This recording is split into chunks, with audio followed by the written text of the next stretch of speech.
Hello students. तो आज हम प्रूव कर रहे हैं इरेशनलिटी। इरेशनलिटी मतलब जैसा कि नाम से ये कि हमें कोई नंबर दिया जाएगा, उसे हमें इरेशनल प्रूव करना है। तो हमें ऐसे कोई नंबर नहीं दिया जाएगा जो कि इरेशनल होगा वही। अब इरेशनल कौन सा नंबर होते हैं? रूट वाले नंबर। तो कोई ना कोई रूट वाला नंबर आएगा, उसे इरेशनल प्रूव करना है। बहुत इंपॉर्टेंट क्वेश्चन है 10th क्लास के लिए। तो हम ले रहे हैं √5 को इरेशनल प्रूव कर रहे हैं। ठीक है, तो अब क्या है, कुछ सम्स को हमें जो चीज प्रूव करने है उसे उल्टा लेके हमें उन्हें प्रूव करना पड़ता है। ठीक है, तो हम यहाँ पे इसका बिल्कुल उल्टा ले लेंगे। √5 को हम क्या मान लेंगे? एक रेशनल नंबर मान लेंगे। Let us assume √5 is a rational number. ठीक है, हमने इसे रेशनल नंबर मान लिया, लेकिन पर लास्ट में जाके हम खुद ही अपनी एजम्पशन को गलत प्रूव करके इसे इरेशनल प्रूव कर देंगे। ओके, तो हमने इसे एक इरेशनल नंबर मान लिया। बिल्कुल कुछ स्टेप्स में क्वेश्चन हो जाएगा, सिंपल क्वेश्चन है। तो जब एक रेशनल नंबर है तो वो डेफिनेटली P अपॉन Q के फॉर्म में होगा। ठीक है, तो हम इसे P अपॉन Q में कुछ मान लेते हैं। Let √5 equal to A upon P हमने मान लिया। ठीक है, where A and B are coprime number, coprime. Okay, and B not equal to 0। ठीक है, A and B are the coprime number. Coprime number यानी कि पहले ही हम कर चुके हैं जो किसी कॉमन टेबल पे नहीं जाते हैं। ठीक है, वो को प्राइम का नंबर ये बिल्कुल भी नहीं है कि दोनों प्राइम नंबर्स होंगे। दो कंपोजिट नंबर भी हो सकते हैं, लेकिन उन दोनों का HCF 1 होना चाहिए। एक ऐसा पेयर जिसका HCF 1 है। फॉर एग्जाम्पल आपके पास 4 एंड 9 है, इसका HCF आप जानते हो ओनली 1 आएगा। ये सिर्फ 1 के टेबल में ही जाते हैं कॉमन, और कोई इनका कॉमन फैक्टर नहीं है। 3 एंड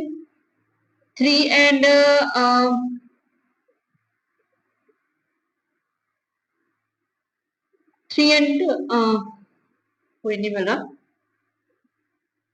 3 के साथ हम ले लेते हैं 7।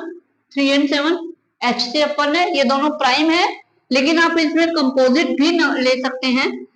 फॉर एग्जाम्पल हमने एक तो 15 ले लिया। ठीक है, 15 ले लिया, और दूसरा नंबर हमने ले लिया 26। अब ये दोनों किसी भी कॉमन टेबल पे नहीं जाते एक्सेप्ट 1, तो ये दोनों क्या हुआ? को प्राइम नंबर। ठीक है, तो यहाँ पे हमने ये A और B को क्या लिया है कि ये दोनों को प्राइम नंबर है। क्योंकि को प्राइम नंबर इसलिए क्योंकि ये दोनों कॉमन टेबल पे अगर कट जाएंगे, सिंप्लीफाइड फॉर्म में हम ले रहे हैं। दूसरे नंबर पे हमने लिया B नॉट इक्वल टू 0, क्योंकि अगर डिनोमिनेटर 0 हो जाएगा तो वो नंबर डज नॉट एग्जिस्ट हो जाएगा, इसलिए हम ये B नॉट इक्वल टू 0 में लेना है।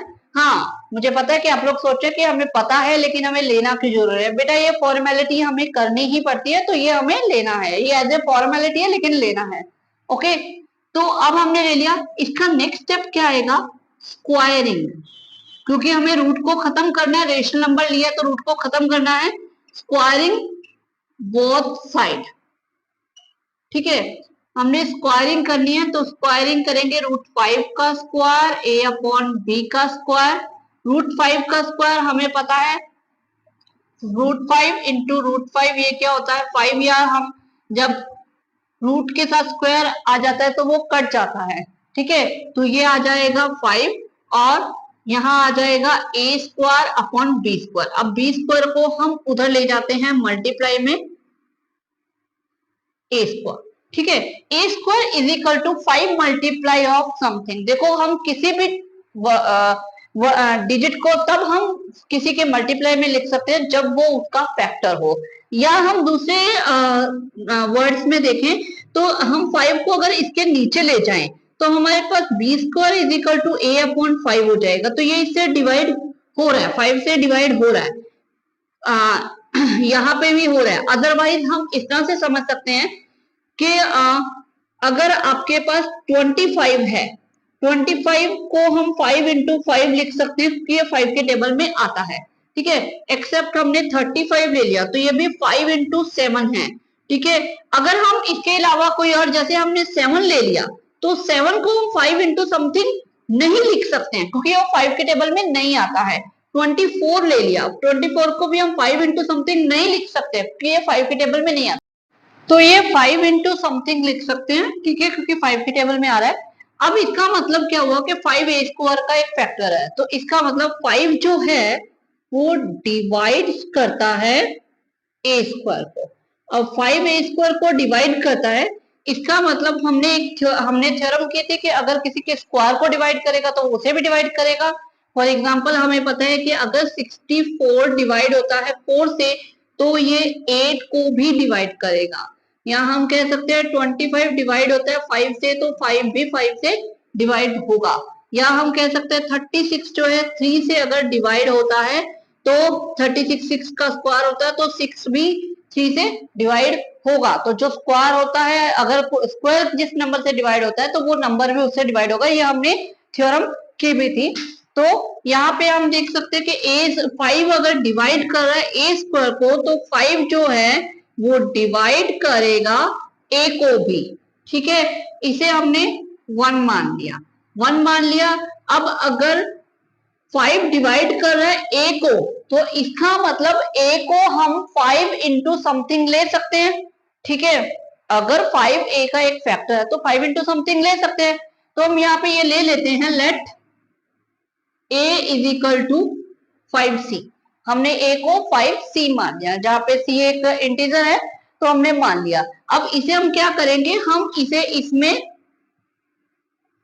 पुट कर देंगे a की वैल्यू। कैसे, हमारे पास है 5b square is equal to A square, तो a की जगह हमने ले लेना है 5c, तो 5c का स्क्वायर। अब 5c का स्क्वायर होगा तो इसका मतलब 5 का स्क्वायर इंटू c का स्क्वायर, तो ये आ जाएगा 5 का स्क्वायर हो जाएगा 25 और c का स्क्वायर हो जाएगा c स्क्वायर।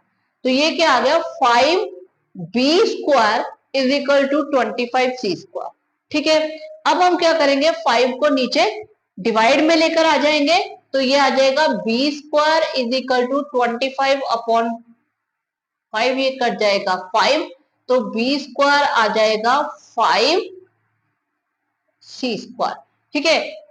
ये क्या हुआ देखो, यहाँ क्या था, a स्क्वायर था 5b स्क्वायर, यहाँ क्या आ गया b square is equal to 5c square. तो सेम वही कंडीशन हमारे पास आ गई जो कि वहां आई थी। तो यहां से भी बिल्कुल सेम है कि अगर b square is equal to 5 into something है तो इसका मतलब 5 जो है वो b स्क्वायर को डिवाइड करेगा, 5 जो है b स्क्वायर का एक फैक्टर है, ठीक है। तो क्या आ जाएगा, 5 डिवाइड्स बी स्क्वायर, ठीक है। 5 बी स्क्वायर को डिवाइड करेगा, अब वही थ्योरम के अकॉर्डिंग क्या हो जाएगा, 5 बी स्क्वायर को डिवाइड करेगा तो 5 डिवाइड करेगा बी को भी, ठीक है। अब ये जो 1 और 2 पॉइंट है ना, इन दोनों को देख के आप क्या समझे कि 5 ए को डिवाइड कर रहा है 5 बी को डिवाइड कर रहा है, इसका मतलब 5 ए और बी दोनों को डिवाइड कर रहा है। तो जो डिजिट दोनों को डिवाइड करता है वो क्या होता है, उनका HCF। तो इन दोनों का ए और बी का HCF क्या आ गया, 5। यहां से कुछ याद आया, चले फ्लैशबैक में। हमने स्टार्टिंग में क्या माना था कि ए, तो हमने क्या एज्यूम किया था, हमने एज्यूम किया था कि ए और बी जो है वो को प्राइम नंबर, ठीक है। ए और बी को प्राइम है। अब को प्राइम नंबर कौन से होते हैं, जिनका HCF 1 होता है। लेकिन यहाँ पे तो हमारा HCF 5 आ गया क्योंकि 5 ए और बी का कॉमन फैक्टर आ गया। इसका मतलब क्या हुआ, इसका मतलब हुआ A and B are not coprimes. A और बी कोप्राइम्स नहीं है। ए और बी अगर कोप्राइम नहीं है तो हमारी एजम्पशन रॉन्ग हो गई ना। देयरफॉर क्या हुआ, आर एजम्पशन वॉज रॉन्ग, हमारी एजम्पशन क्या है, रॉन्ग हो गई। अब हमने क्या एज्यूम किया था, हमने एज्यूम किया था कि √5 एक रेशनल नंबर है। अब रूट 5 एक रेशनल नंबर है, ये तो हमारी assumption गलत हो गई। गलत हो गई मतलब रूट 5 एक रेशनल नंबर नहीं है। अब रेशनल नंबर नहीं है तो क्या है, तो क्या है, तो रूट 5 एक इरेशनल नंबर है, इज एन इरेशनल नंबर। तो ये था आपका सम के जिसमें हमने रूट 5 को इरेशनल प्रूव कर दिया। आपको कोई और नंबर भी लेके इरेशनल प्रूव करना है तो सिंपल जहां जहां रूट 5 है वहां पे रूट 3 को करना है तो रूट